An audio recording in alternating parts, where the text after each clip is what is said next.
tauhid itu urusan nomor satu. Kalau tauhidnya kuat, tauhidnya lurus, gelombang kehidupan apapun dalam keluarga, pasti dia akan bisa menerimanya, menghadapinya, dan insya Allah bisa mengatasinya. Karena dia yakin, khalaqallahu kulla syai'in fakataba hayataha wa mautaha wa musibataha wa rizqaha. Bahwa segala sesuatu yang telah Allah ciptakan di muka bumi ini, Allah tuliskan juga 4 ketentuan. 1, hidup. 2, mati. 3, ujian atau musibah yang dialami. Yang keempat adalah rizki. Maka jodoh masuk bagian yang keempat, rizki. Ini yang telah Allah tuliskan. Jadi gelombang kehidupan apapun, dia akan bisa menerima. Dulu sebelum menikah bayangan begitu indah. Setelah menikah baru tahu apa yang sebenarnya dimiliki, kelebihan maupun kekurangan pasangan hidup. Tapi dengan tauhid yang kuat tidak jadi persoalan. Contoh yang telah dialami oleh para orang tua kita. Ada yang sudah menikah 25 tahun, ada yang sudah 50 tahun bahkan. Masya Allah, luar biasa. Itu jadi pelajaran yang berharga untuk dirimu. Jadi kalau tauhidnya kuat, insya Allah istimewa. Kemudian yang kedua, ibadah dalam keluarga. Kalau bisa ditegakkan, maka berkah akan Allah turunkan. Dan wasiat itu Rasul mengatakan nggak banyak dalam keluarga. Ibadah yang dimaksud adalah salat terutama. Maka ada sebuah doa untuk diri dan keluarga. Rabbi ja'alni muqimas salati wa min dzurriyyati rabbana wa taqabbal doa. Itu doa yang selalu dimohonkan Nabi Ibrahim yang diabadikan di Al-Quran. Pada surat Ibrahim, surat yang ke-14 ayat nomor 40. Maka doa itu jangan lupa. Urusannya setelah tauhid adalah sholat dalam keluarga. Setelah sholat wajibnya dilakukan dengan baik dan benar, maka bergeser, dilihat bagaimanakah ibadah sholat sunnahnya. Sampai Nabi mengatakan, zayyinu buyutakum bisolati wa qiraatil Qur'an. Hiasilah rumahmu dengan sholat dan membaca Al-Quran. Itulah bagian daripada keberkahan. Kombinasi antara sholat dan tilawah Al-Quran ini luar biasa. Sampai Allah ingatkan, kitabun anzalnahu ilaika mubarakun liyadabbaru ayatihi waliyatadzakkara ulul albab. Kitab Al-Quran yang kami turunkan penuh barakah. Bagi siapa? Bagi orang-orang yang membaca ayat-ayatnya, mentadaburinya. Ialah orang-orang yang berpikir. Jadi rumah tangga akan bahagia.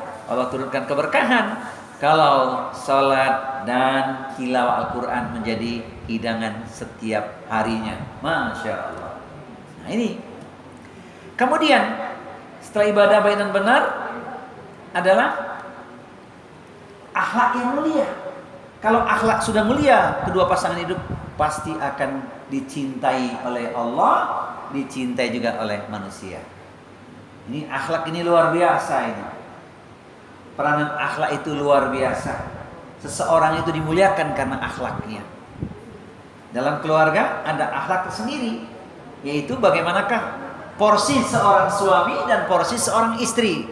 Tahu kewajibannya. Akhlak seorang istri, dia akan jadi makmum yang baik untuk suaminya karena suaminya merupakan imam dalam keluarganya. Nah, ini penting. Kalau seorang istri memposisikan dirinya sebagai makmum, dia akan memuliakan imamnya yaitu suaminya. Karena dia faham betul bahwa pintu surga seorang istri adalah lewat ketaatan pada suaminya. Seringkali sudah saya sampaikan arti istri. Kali ini semoga dapat disimak lagi dengan cermat untuk calon pengantin kita. Sudah pernah tahu belum arti istri? Sudah pernah dengar arti istri? Udah. Istri itu berapa huruf ya? Ingin. S. Surga. T. Taatilah suami. R. Ridho. I-nya ikhlas. Ingin surga, taatilah suami, ridho dan ikhlas. Masya Allah. Dan itu karakter ibu-ibu sekalian yang di sini. Betul nggak? Alhamdulillah. Jelas? Nah. Bagaimana dengan suami? Sekarang harus tahu juga ini. Masya Allah. Sebelum kita luaskan, istri mesti paham dulu ini. Jadi jalan surganya itu lewat suami. Suami yang bagaimana? Suami yang soleh, suami yang bertakwa. Beda jalan surga seorang suami tidak lewat istrinya, tapi lewat yang satu ini, yaitu paham hati suami. Apa suami? Selalu usaha agar dapat membahagiakan ibunya, ayahnya, baru istri dan anak-anaknya. Jalan surga seorang suami tidak lewat istrinya, tapi lewat ibunya, ayahnya, baru istri dan anak-anaknya. Dan tidak sedikit kita saksikan setelah pernikahan terjadi, anak itu tidak dekat dengan ibu yang telah melahirkannya. Padahal ada syairnya, hai manusia, hormatilah ibumu.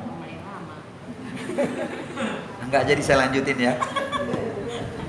Apa gitu kan? Wa qadha rabbuka alla ta'budu illa iyyahu wa bil walidaini ihsana. Diwajibkan kepadamu untuk hanya menyembah Allah tanpa mempersekutukannya, dan berlaku ihsanlah kepada orang tua. Nah, paham ini? Kita saksikan tuh setelah nikah lupa sama orang tuanya, apalagi istrinya nggak paham. Masya Allah. Kalau istri yang salehah, dia akan beri ruang seluas-luasnya untuk suaminya berbakti pada ibunya. Sebab itu pintu keberkahan. Berkah terbesar itu kalau dapat ridha orang tua.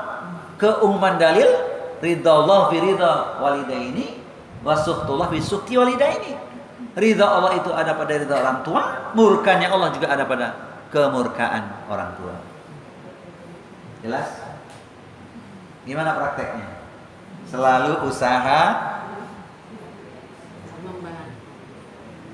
membahagiakan, selalu usaha agar dapat membahagiakan ibunya, ayahnya, istrinya, dan anak-anaknya. Gimana kira-kira prakteknya? Insya Allah. Yang paling penting itu, kalau sudah paham jadi ingat gitu. Wahai anandaku, ku lepas engkau dengan ikhlas meninggalkan rumah, kalau engkau sudah punya rumah. Tapi kalau belum, tidak mengapa, tinggal sejenak di rumah kami. Itu kata Pak Victor ya. Tapi kalau mertuamu menawarkan engkau tinggallah di rumahku, di mertua indah, enggak apa-apa wahai anakku. Allahumma alam ya. Perjalanan kehidupan kan seperti itu. Tapi sekalipun kau harus mendewasakan diri dengan mengontrak, tidak jadi persoalan. Dulu kami pun merantau dengan kondisi yang sama ya. Tidak menjadi persoalan. Sebab membangun rumah tangga perlu perjuangan dan pengorbanan. Akhirnya alhamdulillah Allah berikan anugerah yang luas. Semoga engkau mendapatkan juga nanti cita-citamu tinggal dalam sebuah rumah di mana engkau merasa bahagia dengan istrimu, sehingga filosofi rumahku surgaku lengkaplah sudah. Baiti jannati. Tapi kalau yang masih ngontrak gimana tuh? Baiti jannati atau enggak? Sama, itu filosofi saja. Kan kalau rumahku surgaku, kalau rumah kontrakanku surgaku kan boleh juga. Iya, kontrakanku surgaku katanya. Mudah-mudahan Allah berikan kemudahan, rezeki yang luas ya. Masya Allah. Maka orang tua kalau sudah ridho dengan bekal tersebut, dilepaslah dengan ikhlas. Dan saya yakin ya, calon menantunya sudah dikenal dengan baik ya Pak ya. Nah, Masya Allah. Sebelum meminang kan pasti sudah Ananda sudah sholat istikharah, yakin dengan pilihannya ya enggak? Alhamdulillah dapat ridho dari orang tua. Alhamdulillah. Masya Allah. Curhat ke asal tahu. Gelombang kehidupan dalam rumah tangga itu penuh onak dan duri. Tapi itulah yang harus dilalui agar sampai pada tepian pantai bahagia. Kan gitu ya. Kalau niatnya karena ibadah, nggak jadi persoalan. Dan itu filosofi kita semua. Malam yang indah, pagi yang cerah, hati bahagia tak pernah resah, senang dan susah alhamdulillah, karena menikah untuk ibadah gitu. Ini istri-istri boleh tambah filosofi yang dikembangkan dengan kalimat itu. Suami pasti bahagia tuh, malam yang indah, pagi yang cerah, hati bahagia tak pernah resah, senang dan susah alhamdulillah, uang belanja kurang bukan masalah.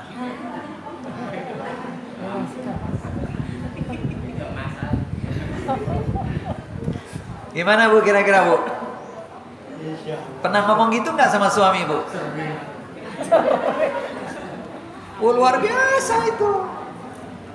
Ya memang kalau dibatasi masker kita kurang lepas ya. Tapi nggak apa-apa, yang penting hati bisa menerima. Itu istri yang luar biasa. Gimana ibu-ibu? Cocok nggak kalimat tadi itu?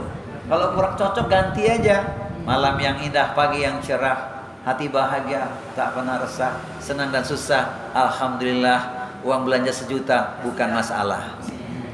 Sehari 1 juta, Masya Allah, alhamdulillah. Kalau kurang minta tambah. Baik, anandaku yang kucintai karena Allah, ku lepas dirimu dengan ikhlas, karena memang engkau harus mendewasakan diri. Engkau akan membina sebuah kehidupan rumah tangga. Engkau akan jadi imam dalam keluarga tersebut. Oleh karena itu, pastikan juga engkau bisa menempatkan diri dalam keluargamu yang baru nanti. Ketika seorang menantu dicintai oleh mertuanya, maka kebahagiaan akan bertambah. Tapi tidak sedikit kita saksikan setelah berumah tangga justru terjadi permusuhan dengan mertua. Betul Bu? Mungkin karena si menantu kurang pandai menempatkan diri, maka pandai-pandailah bersikap kepada mertua.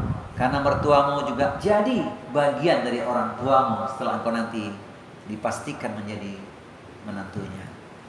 Seorang mertua akan memberikan pesan yang sederhana kepada menantunya. Tolong engkau jaga, engkau bimbing istrimu, karena tanggung jawabku telah kulimpahkan kepada engkau setelah nikah. Misakun ghalidha, sumpah yang kokoh yang aku tidak lagi berhak sepenuhnya terhadap anakku karena telah aku nikahkan dengan dirimu. Itulah mertua. Tetapi tentunya seorang mertua tidak akan berlepas diri. Sekalipun dari kejauhan dia tetap mengawasimu, minimal dengan doanya. Dan doa mertuamu juga bagian daripada senjata yang luar biasa. Orang tuamu akan bertambah, bukan lagi 2, tapi insya Allah menjadi 4. Insya Allah. Wahai anandaku, ku lepas dirimu dengan ikhlas, dengan satu harapan dan doa. Engkau bisa meraih rumah tangga yang sakinah, mawaddah, warahmah. Wa min ayatihi an khalaqalakum min anfusikum azwaja litaskunu ilaiha wa ja'ala bainakum mawaddah warahmah inna fi dzalika la ayatil liqaumin yatafakkarun. Quran surat Ar-Rum surat 30 ayat nomor 21 merupakan surat cinta Allah sebagai pesan spiritual dan pesan moral untukmu. Allah telah berikan pasangan kepadamu dari jenismu sendiri. Insya Allah seorang wanita salihah, artinya dia akan jadi istri salihah. Maka dengan itu engkau akan mendapatkan sakinah, ketenangan dalam keluarga, tentram hati, tenang jiwa.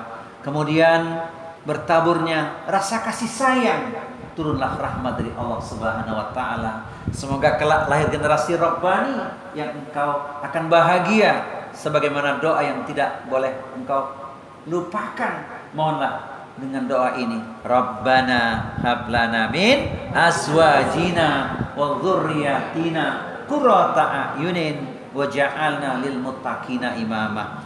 Ya Allah, karuniakan pada kami, berikan pada kami karunia terindah, yaitu pasangan yang salih dan salihah serta anak keturunan yang menjadi permata hati, dan jadikan kami imam bagi orang-orang yang bertakwa. Jangan lupakan doa ini. Ini doa yang Allah ajarkan langsung di Al-Quran. Bahkan doa tersebut sesungguhnya berlaku bagi setiap individu muslim ketika dia masih hidup. Bukan saja yang masih jomblo, bukan saja karena dia pengantin baru karena ingin punya anak, bukan, tapi berlaku bagi semua individu muslim. Karena kebahagiaan itu boleh jadi akan dia dapatkan bukan saja dari anaknya, tapi boleh jadi dari anak cucunya atau keturunannya. Maka di Al-Quran disampaikan berita gembira, surat cinta Allah untuk kita semua, sama-sama kelak menjadi penghuni syurga. Jannatu adnin yadkhulunaha wa man salahu min abaihim wa azwajihim wa dzurriyyatihim wal malaikatu yadkhuluna alaihim min kulli bab. Surga Aden yang masuk ke dalamnya bersama dengan orang-orang yang solih. Siapakah mereka? Ayah ibu mereka atau nenek moyangnya, dan pasangan-pasangan hidupnya, juga anak keturunannya. Kemudian di setiap pintu malaikat menyeru dengan kalimat yang indah sekali, salamun alaikum bima sabartum fa ni'ma uqbad dar. Selamat sejahtera atas kesabaranmu, inilah akhir yang terindah, engkau menjadi ahlul jannah atau ahli syurga. Semoga ayat ini berlaku untuk kita semua. Amin ya rabbal alamin.